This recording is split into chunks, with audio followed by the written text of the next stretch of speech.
You're standing in the middle of the kitchen, putting away groceries. And somewhere between the milk and the cereal, your brain is quietly calculating and saying, we're gonna be out of milk again by Thursday. And nobody asked you to think about that. You didn't just sit down and plan it. It just showed up, like it always does. Same thing at bedtime. You're tucking your kid in and he's telling you some long story about recess. And half of you is right there. And the other half already left the room.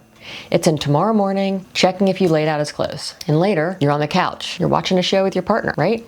Your partner's already relaxed. Shoulders down, half asleep, totally still. You look just as relaxed sitting right next to him, but you're not. Somewhere behind your eyes, the list is still running. The permission slip, the dentist, the fact that he's already growing out of those shoes you just bought in the fall. Nobody else in the room can see any of that. So here's the question nobody really asks you. What if your brain isn't broken? What if it's just never been allowed to clock out? First, I want to say something super plainly.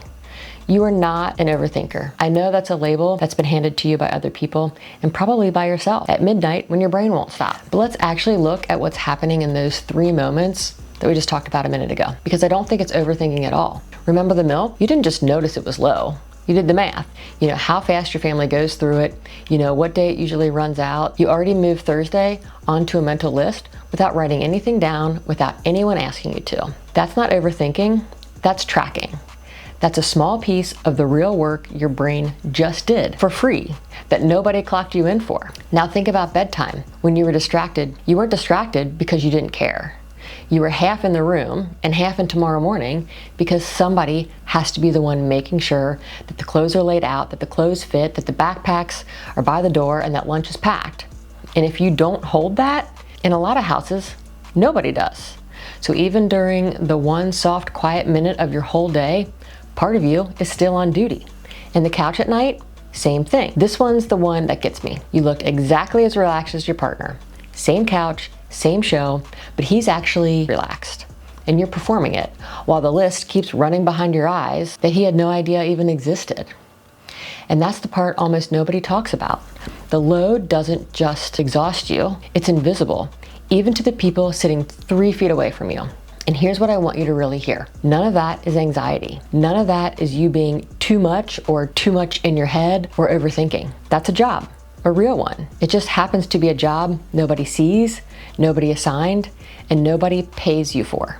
There's actually a name for it, and it's called mental load. And once you see it, so much of this stops feeling like a personality flaw and starts making sense of exactly what it is: work.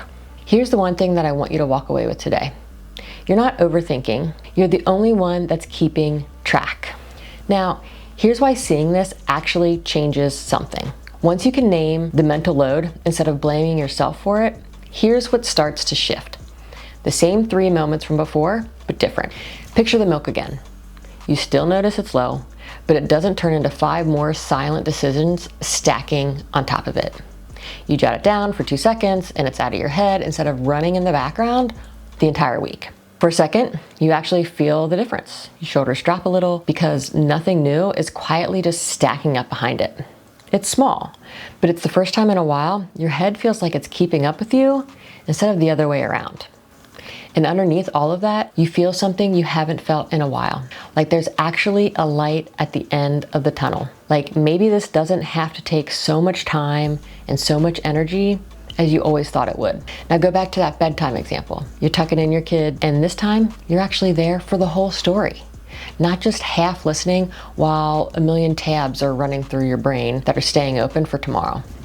And you laugh at the part when he does that silly little voice and you catch it because you're not somewhere else. And when you turn off the light, you don't feel that huge tug of guilt for being half gone. You just feel like you were actually there, like you didn't miss it this time. You were truly present and you feel so proud of that. And you should. And what about that couch example? Remember that one? You're sitting there relaxed. And for once, it's not a performance. Nothing's quietly running behind your eyes. You're just watching the show next to him, actually there, the same way he already is. And for the first time in a while, being still doesn't feel like something you have to fight for and have to earn. It feels like rest. It feels like recharging. And you notice yourself getting your energy back, and it feels so good.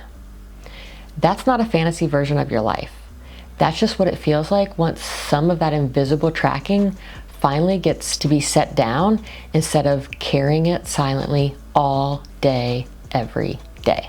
So what actually is mental load, and why doesn't just relax more make it go away? Well, mental load is three things happening all at once, all day long: noticing, remembering, and predicting. Noticing that the milk is low, remembering the permission slip is due Friday, predicting that the shoes won't last for another month.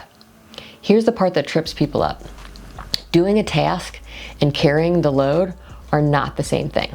Let's say your partner washes the dishes tonight. Great, that's one task off your plate. But you're still the one who noticed the sink was piling up in the first place. You're still the one who will notice again tomorrow. You're still the one running the math on when they'll need to be done again. The doing got handed off, but noticing it never did. And that's why just asking for help doesn't fully fix this. Someone can do the task that you hand them, but they can't take the tracking out of your head, because most of the time, they don't even know it's happening. It's invisible. You can't hand off a job no one else can see. This is also why you can't think your way out of trying to relax more, or meditate it away, or tell yourself, just let it go. You're not anxious for no reason. Your brain is doing actual, consistent work. And work doesn't stop because you told yourself to be calm. Here's the one line to hold on to. The noise in your head isn't a flaw. It's the sound of a job nobody else can see you doing. Once you know that, you stop asking, what's wrong with me? Am I too scattered? Too anxious? Just bad at keeping it all together? And start asking a much better question. What am I tracking right now that doesn't actually need to live in my head? So what do you do with this right now, tonight? Not a system, just one small thing. So tonight, before bed, grab anything. Your phone, a napkin, the back of a receipt. Physically writing it down is best, but if you've got your phone, that'll do. Set a timer for 2 minutes. Write down everything currently running in your head. Every single thing that you can think of. The milk, the permission slip, the shoes, the appointment you haven't booked yet. Don't organize it, don't rank it, just get it out of your head and on to something else. And that's it. That's the whole thing. Here's why this tiny step actually matters. Remember the milk from earlier?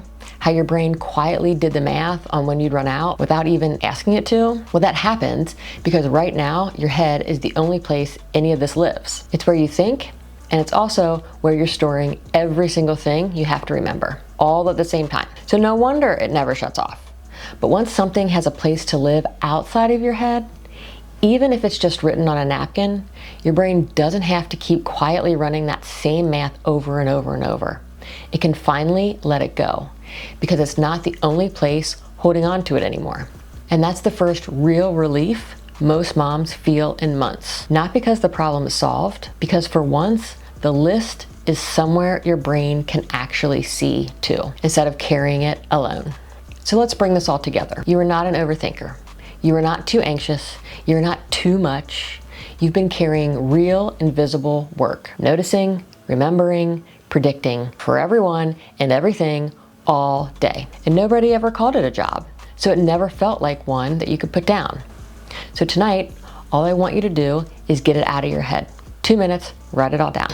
If you only remember one thing, you're not overthinking. You're the only one keeping track of all the things. Now, here's the part I haven't gotten to yet. Getting the list out of your head tonight is gonna feel like instant relief. But for a lot of you, by tomorrow afternoon, it's gonna start creeping its way back in. Not because the exercise didn't work, because there's a reason this load keeps refilling itself even on the days you do everything right. It's not really about how much you're carrying. It's about something happening underneath it all.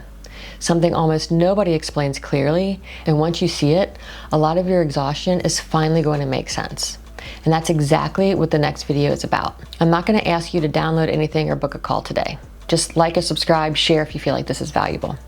But you just saw something clearly that's been running quietly in the background of your whole life, probably for years. And you did something about it tonight. And that's enough for one video. What I do want you to do is go watch the next one, the invisible work that's quietly exhausting you. It picks up exactly where this one left off, and I'll link it right here. So go watch it next. I'll see you there.